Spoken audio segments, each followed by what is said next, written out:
તમારી પાસે ઢગલાબંધ સર્ટિફિકેટ હોય, અનેક મેડલ હોય, યુનિવર્સિટીમાં તમે ટોપર હોય અને છતાં પણ તમને નોકરી ન મળે તો?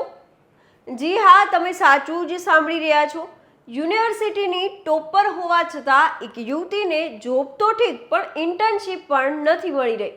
નમસ્કાર, હું છું મમતા ગઢવી અને સોશિયલ મીડિયા પર ચોમેર જેની ચર્ચા થઈ રહી છે તે યુવતીની વિગતે વાત કરીએ. વાત ગુજરાતી પર.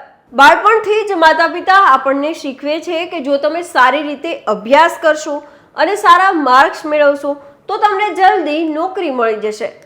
જોકે આજે સ્કિલનો સમય છે. જો આજે શિક્ષણ મહત્વપૂર્ણ છે તો સ્કિલ પણ એટલું જ મહત્વ ધરાવે છે. આ અમે નથી કહી રહ્યા, પણ ટોપર પોતે કહી રહ્યા છે.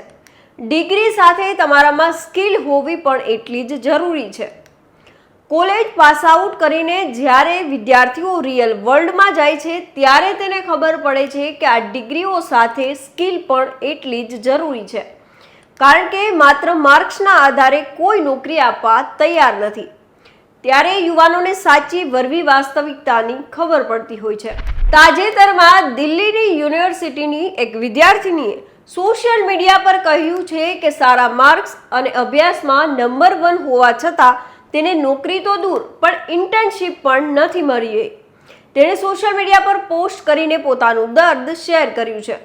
જો વિગતે વાત કરીએ તો આ યુવતીનું નામ બિસ્મા ફરીદ છે અને તે દિલ્હી યુનિવર્સિટીની ટોપર છે. આપણે ત્યાં એવી માનસિકતા હોય છે કે જે અભ્યાસમાં ટોપ કરે છે તે બધી જગ્યાએ ટોપ કરી શકે છે, પરંતુ વાસ્તવિકતા કંઈક જુદી જ જોવા મળે છે.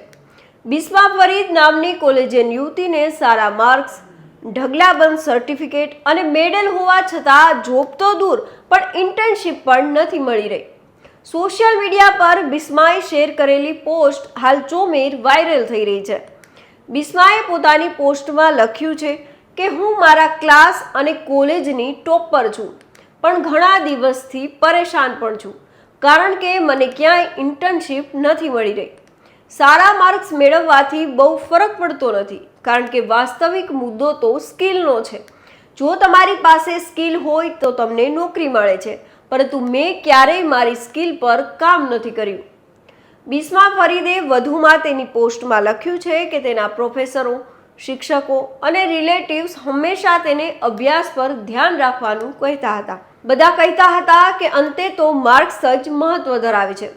પરંતુ જ્યારે બિસ્મા વાસ્તવિક દુનિયામાં પ્રવેશી ત્યારે તેને સમજાયું કે કંપનીઓ એવા લોકોને શોધતી નથી જેઓ ફક્ત સારા માર્ક્સ મેળવે છે, પરંતુ તેઓ એવા લોકોને ઈચ્છે છે જેઓ ખરેખર કંઈક કામ કરી શકે, જેનામાં કંઈક સ્કિલ હોય. જ્યાં પણ તેણે ઇન્ટર્નશિપ માટે ઇન્ટરવ્યૂ આપ્યો ત્યાં તેણે તેના માર્ક્સ વિશે પૂછવામાં આવ્યું નથી, પણ તેની સ્કિલ વિશે હંમેશા પૂછવામાં આવ્યું છે. બિસ્મા ફરીદે વિદ્યાર્થીઓને દુનિયાની વાસ્તવિકતા સમજાવવા માટે કહ્યું કે તમે પુસ્તકોને બાજુ પર રાખી દો એવું નથી કહેતી. અભ્યાસ કરવો અને તે કરતા રહેવું મહત્વનું છે, પરંતુ ફક્ત પુસ્તકોમાં ડૂબેલા રહેવાને બદલે સ્કિલ વિકસાવવા પણ ધ્યાન આપો. આ તમને કોલેજની બહારની દુનિયામાં ટકી રહેવામાં મદદ કરશે.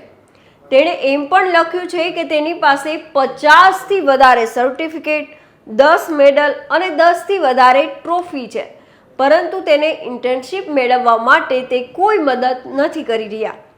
આ આજની શિક્ષણ જગતની વરવી વાસ્તવિકતા છે જે આપણે સ્વીકારવી રહી. જો આજના સમયમાં સરકારી અને પ્રાઇવેટ સેક્ટરની નોકરીઓની તુલના કરવામાં આવે તો આજે પણ સરકારી નોકરીનું પલ્લું ભારે રહે છે. કોઈ ગમે એટલું કેમ ના ભણેલો હોય પણ અભરખા તો સરકારી નોકરીના જ હોય છે. સરકારી નોકરીના ઘેલા પાછળનું કારણ એમાં મળતી સુરક્ષા છે, એક પ્રકારની સિક્યુરિટી છે.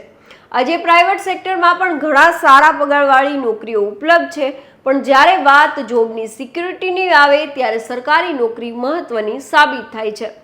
તો બીજી તરફ કેટલોક વર્ગ એવો પણ છે જે નોકરી કરીને નહીં પણ પોતાની રીતે સ્કિલથી કામ કરીને લાખોને પણ કરોડો રૂપિયા કમાતા હોય છે. કારકિર્દીઓ પસંદ કરવી સરળ નથી અને ખાસ કરીને તમારી ક્ષમતાઓ અનુસાર યોગ્ય ક્ષેત્રમાં જવું, તેને ઓળખવું અને લાંબા ગાળે આ ક્ષેત્ર તમારા માટે યોગ્ય છે તે સમજવું ખરેખર મુશ્કેલ છે. ઘણી વખત ખોટા નિર્ણયોમાં વર્ષો પસાર થયા બાદ પછી ખબર પડે છે કે આ ખોટું ક્ષેત્ર પસંદ કરવામાં આવ્યું છે.